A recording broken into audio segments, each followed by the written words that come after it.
Next, we discuss about some important mountain peaks which is important for us. That is first most important is Mount Everest. जैसा कि हम जानते हैं कि mount Everest जो है बेसिकली जो हमारा हिमालयन माउंटेन है उसकी एक इंपॉर्टेंट पीक है जो कि नेपाल में सिचुएटेड है। उसके बाद माउंट अकानागुआ जो कि एंड्स की एक इंपॉर्टेंट पीक है जो कि हमें साउथ अमेरिका में देखने को मिलता है। और उसके बाद माउंट कलिमंजारो और नेक्स्ट जो पीक है उसको हम देखते हैं। माउंट कलिमंजारो बेसिकली हमें जो है अफ्रीका में देखने को मिलती है। और उसके साथ साथ हम कुछ और इंपॉर्टेंट पीक्स है उनको देख लेते हैं।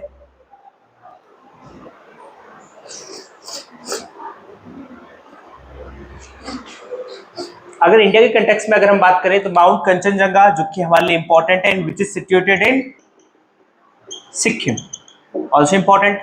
एंड माउंट अनाईमुड़ी जो है हमारे लिए इंपॉर्टेंट है क्योंकि साउथ इंडिया की हाईएस्ट पीक की जब भी बात होगी तो हमें याद रखना है माउंट अनाईमुड़ी जो कि हमारे वेस्टर्न घाट की हाईएस्ट पीक है। नेक्स्ट हम बात करते हैं। अब जैसे कि हमने देखा कि वर्ल्ड में बहुत सारी माउंटेन रेंजेस हैं जिनकी जो एल्टीट्यूड अगर हम कहें तो वो काफी ज्यादा ऊंचा है सी लेवल से। अगर हम देखें तो उसी तरीके से जैसे कि हम जानते हैं most of the world's mountain are grouped in mountain ranges such as Himalaya in Asia, Alps in Europe and Andes in South America. तो इनके बारे में हम पहले ही डिस्कस कर चुके हैं। और जैसे कि हम जानते हैं कि दुनिया की सबसे हाईएस्ट पीक जो कि हमारी माउंट एवरेस्ट है उसकी हाइट हमें देखने को मिलती है दैट इज 8,848 मीटर। इसे आपको बेसिकली याद रखना है। चलिए आगे बढ़ते हैं।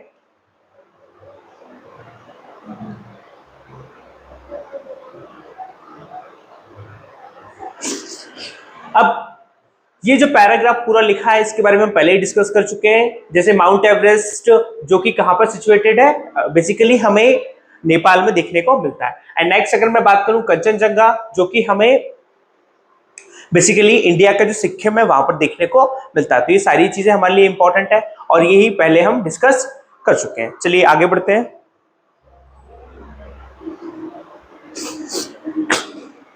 उसके बाद जैसे कि हम जानते हैं कि जो हमारे माउंटेन एरियाज है वहां पर हमें बहुत अच्छी क्वालिटी की बायोडाइवर्सिटी देखने को मिलती है जो कि हमारे अर्थ के बैलेंस के लिए काफी ज्यादा इंपॉर्टेंट है। अब main mountains with tall and sharp peak like the Himalayas are relatively young. जैसे कि हम जानते हैं अगर हम हिमालय के बारे में बात करें तो वो काफी ज्यादा यंग हमें देखने को मिलता है। और अगर हम बात करें ओल्डेस्ट माउंटेन रेंज के बारे में तो वो भी हमारे इंडिया में है दैट इज अरावली रेंज। चलिए आगे बढ़ते हैं। और उसके साथ एक कुछ टर्म है जो हमारे लिए इंपॉर्टेंट है जिन्हें हमें याद रखना है। First is mountain forest. Mountain forest वो होते हैं बेसिकली जो हमें हिमालयन रीजन में देखने को मिलते हैं। उसके बाद मॉस और लिचेंस ये दोनों बेसिकली जो मॉस है बेसिकली ये जो ग्रीन प्लांट्स होते हैं वो हमें हिमालयन रीजन में देखने को मिलते हैं एंड अगेंस्ट लिचेंस। ठीक है आगे बढ़ते हैं। नेक्स्ट अब जो हमारा हिमालय है अब वहां का एनवायरनमेंट कैसा है थोड़ा सा वो भी देख लेते हैं। और जैसे कि हम जानते हैं कि इंडिया के पॉइंट ऑफ व्यू से इंडिया के पर्सपेक्टिव से हिमालय का जो माउंटेन है हिमालय का जो माउंटेन है वो इंपॉर्टेंट है और साथ साथ उसका जो एनवायरनमेंट है वो भी काफी ज्यादा इन्फ्लुएंस करता है लोगों को। ठीक है mountain slopes and often covered with a type of forest is called mountain forest. मतलब बेसिकली वही चीज है हिमालय के आसपास जो हमें फॉरेस्ट देखने को मिलता है उसे हम लोग माउंटेन फॉरेस्ट बोलते हैं। इसको हम लोग पहले ही सारी चीजों को डिस्कस कर चुके हैं। चलिए आगे बढ़ते हैं।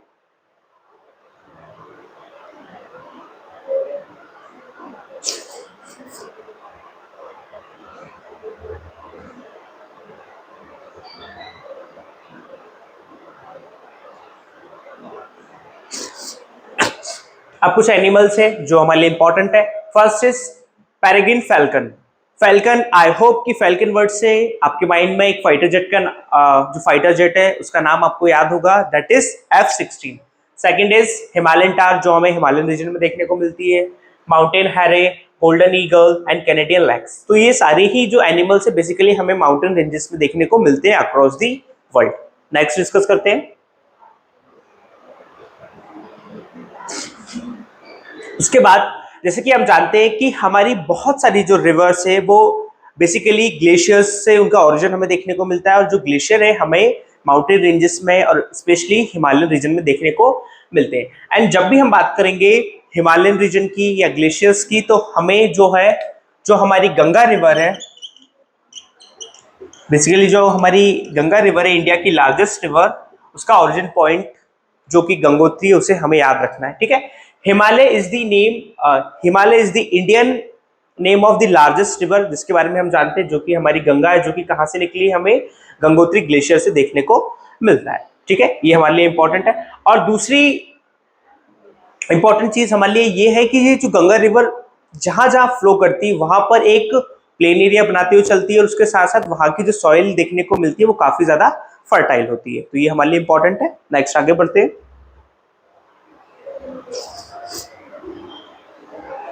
जैसे कि अब थोड़ा सा जो, जैसे कि हम जानते हैं कि हिमालय की जो लाइफ है वो काफी ज्यादा टफ हमें देखने को मिलती है, लोगों के पास काफी ज्यादा चैलेंजेस है।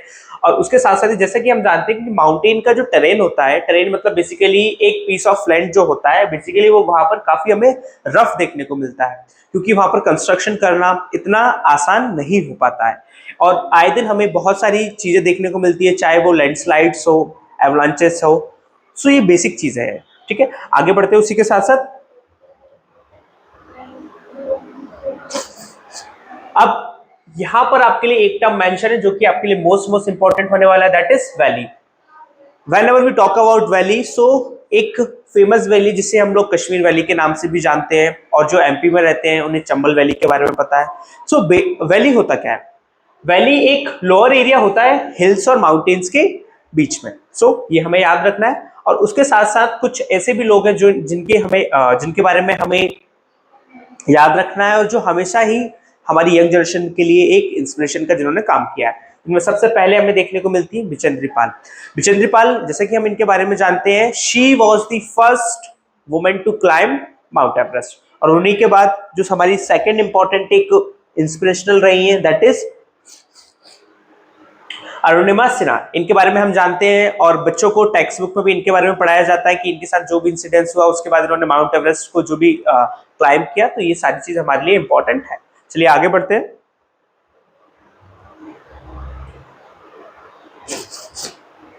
जैसा कि मैंने अभी थोड़ी देर पहले आपको मेंशन किया था कि जो हिमालय की लाइफ होती है वो काफी ज्यादा टफ रहती है, और लोगों के लिए लोगों को काफी ज्यादा प्रॉब्लम फेस करनी पड़ती है। उनमें कुछ बेसिक प्रॉब्लम्स यहाँ पर मेंशन किए, जैसे फ्लैश फ्लड हमें देखने को मिलता है, लैंडस्लाइड देखने को मिलता है, अनकंट्रोल टूरिज्म, बहुत ज्यादा टूरिज्म हो जाता है। और उसके बाद एवलांचेस, बड़े बड़े जो शीट्स होती है बर्फ की, वो हमें देखने को मिलती है, और हेवी स्नोफॉल, क्लाउड बर्स्ट। ये सारी चीजें हमारे लिए इंपॉर्टेंट है। And when ever we talk about cloud burst, तो 2013 हमें याद है कि जो उत्तराखंड में जो क्लाउड बर्स्ट हुआ था, उससे भी हम उसे करेक्ट कर सकते हैं। चलिए आगे बढ़ते हैं।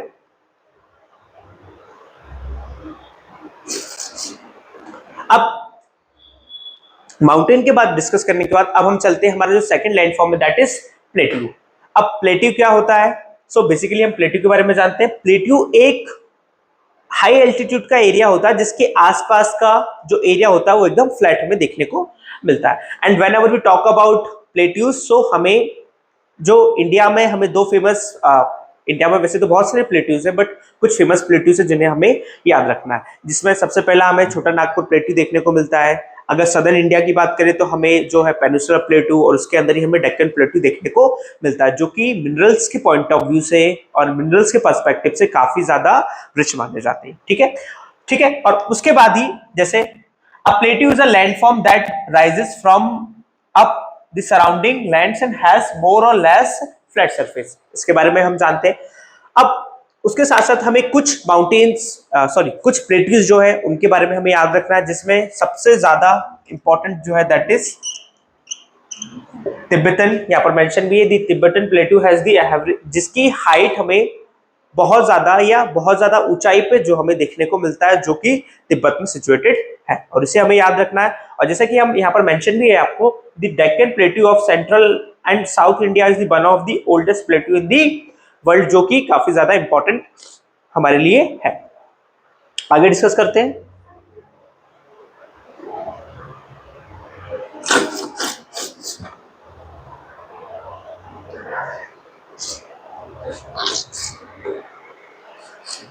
उसके बाद जैसे कि हम जानते हैं अब अफ्रीकन प्लेट्यू, इसके बारे में भी हमें पता है।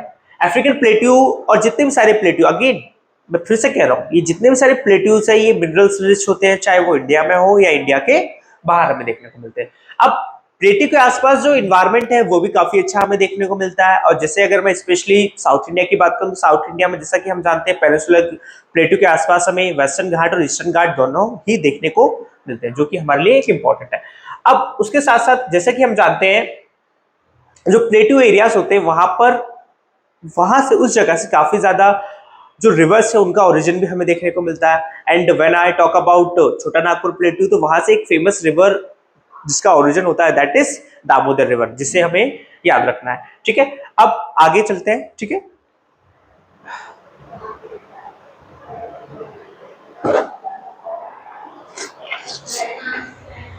इसी सीरीज में जो हमारा थर्ड जो पार्ट है that is plain areas. And when ever we talk about plain areas, तो हमें जो गैंजेटिक प्लेन एरिया है, जो गंगा रिवर जहां फ्लो करती है उसके पास जो एरिया है उसे हमें याद रखना है। सबसे पहले हम ये जान लेते हैं कि ये जो प्लेन एरिया होता है उसके बारे में। ठीक है, plains are landforms that have extensive flat और जेंटल, मतलब वही जो एक फ्लैट एरिया होता है, बेसिकली फ्लैट एरिया अगर है तो काफी ज्यादा ये चांसेस है कि वहां पर जो एग्रीकल्चर है वो काफी हमें अच्छा देखने को मिलेगा। और उसके अलावा उसकी जो एवरेज हाइट होती है सी लेवल से, या उसको हम एल्टीट्यूड भी कह सकते हैं, एल्टीट्यूड काफी हमें कम देखने को मिलता है। तो ये सारी चीजें हमारे लिए इंपॉर्टेंट है।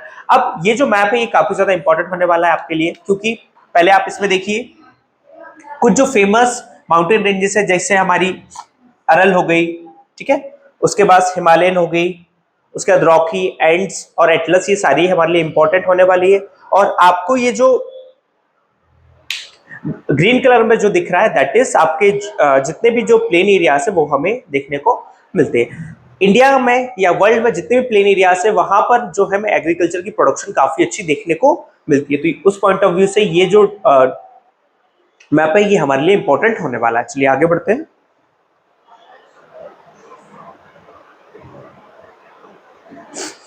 अगेन इस मैप में आप देख सकते हैं कि जो हमारा अगेन जो गंगा का जो प्लेन एरिया है, अगर मैं स्टेट वाइज बात करूं तो उत्तराखंड, जैसे उत्तर प्रदेश, बिहार, झारखंड और वेस्ट बंगाल, ये हमारे लिए इंपॉर्टेंट होने वाला है, क्योंकि यहीं पर जो है हमें गंगा रिवर बेसिन देखने को मिलता है।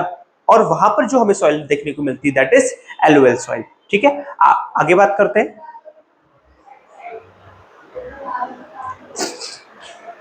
अब लाइफ ऑफ द प्लेन, जैसा कि हम जानते हैं कि इंडिया में अगर हम बात करें प्लेन एरिया के बारे में तो ये काफी ज्यादा अच्छा माना जाता है, क्योंकि यहाँ पर हमें जो भी प्लेन एरिया होता है वहां पर हमें जो है सफिशिएंट अमाउंट ऑफ वाटर और जितने भी हमें रिसोर्सेज चाहिए वो देखने को मिलते हैं। इसलिए आप देखोगे कि वर्ल्ड में जितने भी प्लेन एरियाज हैं, स्पेशली इंडिया में, वहां पर हमें पॉपुलेशन ज्यादा से ज्यादा देखने को मिलती है और पॉपुलेशन की डेंसिटी भी काफी ज्यादा देखने को मिलती है। तो ये सारी चीजें आपको हमारे लिए इंपॉर्टेंट होने वाली है। ठीक है, आगे बढ़ते हैं।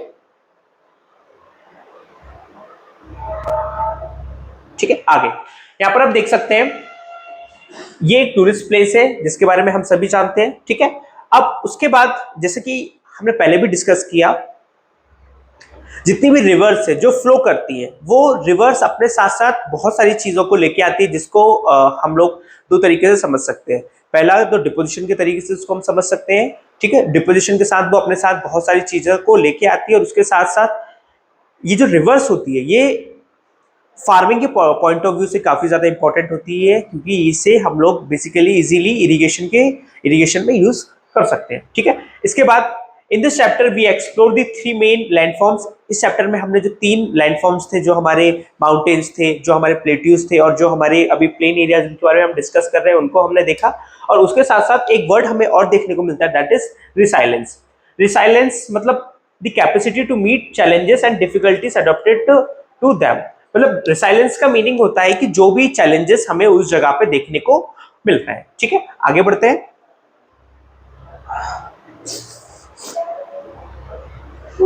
उसके बाद अगेन ये हमारे लिए एक इंपॉर्टेंट होने वाला है। ठीक है, जैसे कि हम जानते हैं अगर कुछ और फेमस लोगों के अगर बारे में देखें तो that is the five tinais of Asian Tamil Sangams poetry, जिसमें फाइव में उनके बारे में मेंशन, ये आप देख सकते हैं।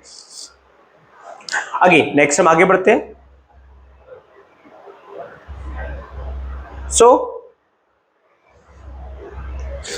बेसिकली ये चैप्टर आपका यहीं पर खत्म होता है। जैसा कि हम जानते हैं कि हमने जो हमारी 6th क्लास की एनसीईआरटी है ज्योग्राफी की, उसको हमने इस चैप्टर में खत्म कर लिया है।